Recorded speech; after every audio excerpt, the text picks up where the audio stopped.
Hi everyone, Denise here again, back for a tutorial, and I have to tell you, this is one of my favorite cards that I've done. So I do this card a lot now. It has become one of my go-to cards. As long as I make a bunch of the paper in advance, it's so easy. The paper is where the time comes in, because if you make a bunch of it at once, I mean, it takes a little bit of time, but if it's there, it's so easy to make so many cards. Now, you have some inserts here that you're going to use instead of full pages, so we'll go through that in a minute. But as you know, if you've watched any videos, I'm never sure which is right side up or upside down, so I always turn it both ways at the start just to make sure you can see it.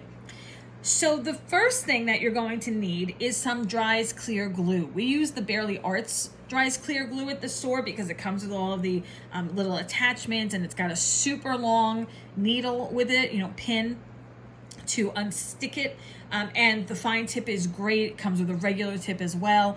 I use the Arts Glitter Glue Dries Clear, there we go, as well all the time. But as you may know, if you're a fan of that product, they don't ship it and they don't recommend shipping any place where it's below freezing. And if you've watched any of the other videos, you already know that, been there, done that for me, and how much glue I had to waste because of it. So you will need a Dries Clear glue, a liquid glue, not a Tombow, not a tape runner for this. So you'll need that, and then you're going to need one of the other videos here. So let's start with your kit. Let me move this to the side for a second. So you have your envelope. You can pop that to the side for now. You have your card base. You can pop that to the side for now. You have your gray mat, and you have your white Moroccan die cut to go over it. At this point, you can take your Dries Clear glue, and I would strategically place little dots of that glue around. Now, it is dry clear. It doesn't mean it's not going to ooze out, and it doesn't mean it's invisible. I mean, you'll see it. It's clear. You're not going to see it that much, though, because you're going to be distracted. So I would say, small dots. Small dots are still going to get the job done as much as big dots. It's just less glue, and it's going to work. I would try for the edges here, like where there are bigger parts, because I don't know about you, but my hand is not steady enough, and there is no point small enough or fine enough for me to get glue all around those edges without it being crazy. But once you have it strategically done, you go ahead and put it here. Now, what I sometimes do, because it's liquid glue, so, I have a little bit of wiggle room too, is I'll do it on here. I'll do it upside down. Now you'll see there is a good side and a not as good side to the die cut. So I would do good side face down, because of course the glue goes on the back. And then I would measure up my gray this way, because with a liquid glue, I still have some time, unlike a tape runner. And then I have it here, right? And I didn't have to try to finagle my fingers with all that glue on the white. And I have it on a plastic $1.25 tree tablecloth, because if I did it on paper or grid paper, which I love when I scrapbook, but if the glue gets on it, it sticks to it. Now it comes up with the card. Did I just ruin my card? Plastic, it's fine. And if I got glue on this, just take a baby wipe or some water, because that's the glue. Wipe it away, and I'm good to go. Just make sure it's dry. So I would do that for now. So with that, if you have any glue sticking out, now would be the time to sort of, rub it on in, or try to take it off with your finger. Pop this to the side. Let it dry. Now you're going to deal with your butterflies and your thanks. Now, you may have to pop some of this out. Like you see, my thanks is not completely, I don't know what you'd call that. Cut out? Well, it is cut out. I don't know, the chads are still in there, I guess. Is that what we call them? So you want to make sure that your thanks is all cut out, and you got everything done before you put it on here. And then you have your butterflies. Now you will see that one side is glossy and one side is not. This is just glossy photo paper. That's all this is. Now, what you need for this is some kind of, I use water reactive ink. I always use Distress Oxide when I do this. You need a spritzer. You can do pink. I think this might have been picked raspberry. You can do any color you want. You can make them rainbows, do whatever you want. But your thanks, everything is going to be done on the glossy side. You will need the ink, the water sprayer, a paper towel, maybe 2 paper towels, a blending tool with a foam, like either a dome or flat. I would not recommend a blending brush for this. You can use, because these are small, you can use a finger dauber. You're not doing the whole page. They're small. Finger dauber would be okay. And Distress Micro Glaze. That's what's going to seal the color and make it all shiny. It's actually going to look dull on the paper until you put the glaze on it. Then it's got that nice shiny thing. So here's what I want you to do. If you have never done this technique on glossy paper before, we have a video that shows it. So I want you to pause this video and come back to it when you're done. You know, it's the beauty of video. I would always suggest watching one all the way through and then go back, and if I spoke too fast or you missed something or you want to do it with the video, just go ahead and pause or rewind, however you need to do it.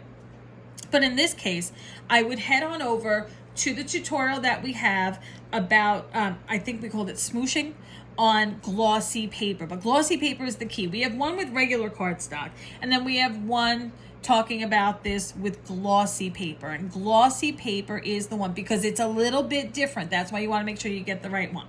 So I want you to gather up those supplies, your ink, water reactive ink, your butterflies and thanks, get your water together, your mixer spritzer together, your Distress Micro Glaze, your ink blending tool with some kind of foam base on it or attachment to it, or a finger dauber in this case would be okay, a couple of paper towels. You will also need something plastic. Now, whether that's a tablecloth like this will work just fine, or the top to one of your Cricut mats, or a watercolor palette if you've got one of those. Anything plastic, a piece of acetate, anything plastic will do. That's what you'll need to complete the next step. Oh, and your heat gun. You'll need that for your next step. So once you've gathered all of those supplies, go ahead over, watch that video, do these, and when they're done, come on back to finish your card. I'm gonna wait just a second before I continue so that you know where to pick it up if you haven't marked the time. Okay, so welcome back. I can't wait to see what colors you use and what your card looks like. So here's what we're going to do now. I'm going to leave this for the person who gets the kit. And the reason I'm not making this card, even though I would love to and keep it, is because we don't have too many kits left. This is a very popular card. We don't have too many of them left, and I don't want to waste one on another sample. I'd rather let somebody else have the kit to buy it, to get the card for themselves and see the technique. And again, once you've done the techniques and you see what we're doing here, replace it on your own, like with your own dies if you want. You have something else that you like that works better, fine. You want flowers, great. You want little, I don't know, bees, great. You want circles, square, whatever, great. Replace the Moroccan with something else, fantastic. It's all about your creativity. But I just love this the way it is. So, assuming that yours are colored, I just arranged them the way I thought they looked good. With the butterflies though, I did put my finger, or my thumbnail as it is, in the middle on the body of the butterfly. And then I folded one wing up that way.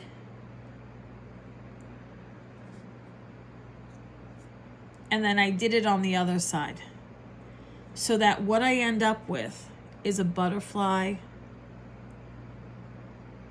that has the middle is flat and the wings are up, because I want to put my glue here and like that. And then when I do my pearls, I can put my glue a little bit right down the middle and put my pearls. Now, if I love pearls though. If you've seen any of my cards, you know that. I would use, I don't know what to call them, a picker upper tool for the pearls. I have a white pencil. We do sell them at the store that I use, that I pick it up. As long as you sharpen it, it works. Don't press really hard. Just tap on it, pick it up, put it in. I think Cricut makes one, you know, any kind of like sticky tool like that should work, but it's going to make your life far less frustrating if you have fat little fingers like me, or you have a little dexterity issue. Going to make it far easier to pick up those pearls and put them where they need to be. So I'm going to glue. I'm not going to glue anything at that point. I'm going to shape my butterflies, and then I'm going to place them where I want them, where I think I like them. Remember, yours are colored at that point. And as I folded them to see where they're really going to go now, and then I'm going to put my thanks where I want it. Now I'm going to pick it up. I'm going to put glue just down the middle, not even on the tail, just down the middle. I'm going to put it here. And now I'm going to take something like a stylus, like a flower shaping tool, or a not sharp object, maybe something little, like maybe the edge of a pen cap, you know, the part that sticks down. And I'm just going to stick it there. See, like my fingers are going to make it move because, again, they're fat. So if I just hold it like that, just to give it a couple of seconds of adhering, that's what I want. Now, you can, if you want, put this on first and then build your card, or you can put everything on the gray and then attach it to your card. I would probably say attach your gray first, and again, just your dry as clear glue, center it as best as you can, but it really doesn't matter what order you do it in, to be honest. It just lets you know how much overhang you have when it comes to the butterfly wings, if you want overhang. If you see on mine, there's nothing that overhangs the gray. I'm sorry for the glare and the shadow.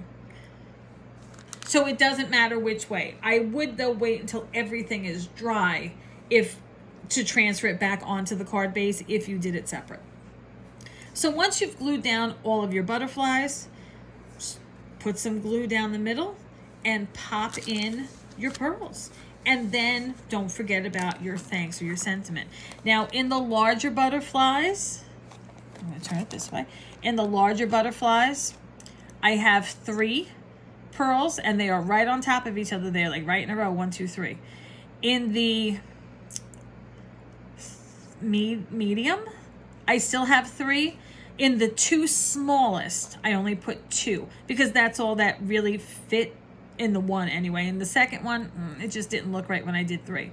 So in the 2 smallest, I have 2, and in the rest, I have 3. You do what fits, what looks right to you, what matches your aesthetic. So again, this was one of my favorite cards. I make them a lot now these days. Anytime I have time to make the paper, I make a whole bunch of it in different colors because, again, so easy. All I have to do is make a card base. I have to cut a mat, and then I just have to run a die, like this die, through a die cutting machine, which doesn't take a whole lot of time. It isn't that delicate. I mean, it's a little delicate, but it's not that delicate. I can run a few at once, and now I've got all of this stuff ready to go for whatever needs that I have. And you'll see on my cards, I normally leave the sentiments off because that way I can add them as I need them. So I always save the extra paper so that I have a bunch of things, a bunch of them to use for whatever sentiment I'm going to die cut. So I hope that you like this card as much as I do. Please don't forget to subscribe to the channel so that you see all the videos, and click that bell so that you know when we upload more tutorials or class tutorials or just regular techniques. If this video was helpful to you or you like this card as much as I do, go ahead and put a like there on the video. And again, show us your creations, whether you did it exactly like we did. I believe I used picked raspberry for this one, if I didn't say it. But I've used lots of different colors too. I've even made some multicolor. Whatever color you used, show us in the Facebook group. Scrapbooking Stuff Group is the group on Facebook if you're not already a member. Show us what you did. We love to see your creativity. So if you did something else and you didn't buy the kit, but you're watching the video and you had stuff that you used at home to do this kind of card, show us. We want to see it. We love those things. I hope that we'll see you at a class soon if you're local. If not, thanks for buying the kits online, and we're so happy to provide these tutorials for you. If you need anything like the Distress Oxide, if you need, there are some dyes at the store, though they are very limited because that's not really the focus of what we do there. But if you need the Barely Arts Dries Clear Glue, we have plenty of that at the store. Lots of tools and supplies at the store.